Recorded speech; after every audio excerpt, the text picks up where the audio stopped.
यजुर्वेद का जन्म किसी मंदिर में नहीं हुआ। यजुर्वेद का जन्म जीवन के बीच हुआ। परिवार, समाज, संघर्ष, भूख, जिम्मेदारी, इन सब के बीच। यजुर्वेद यह नहीं कहता कि सब छोड़ दो। यजुर्वेद कहता है सब समझते हुए जियो। मनुष्य कर्म से भाग नहीं सकता। सांस लेना भी कर्म है, सोचना भी कर्म है, चुप रहना भी कर्म है।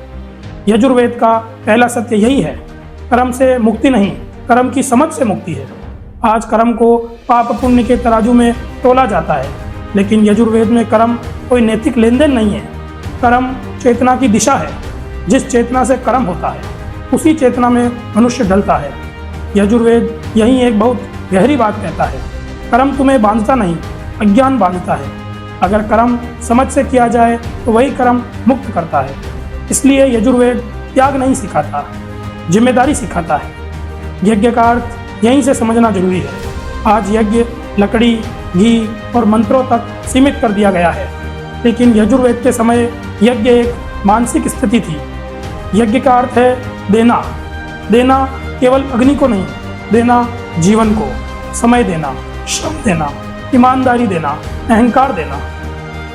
जब मनुष्य अपने अहंकार की आहुति देता है वही असली यज्ञ है।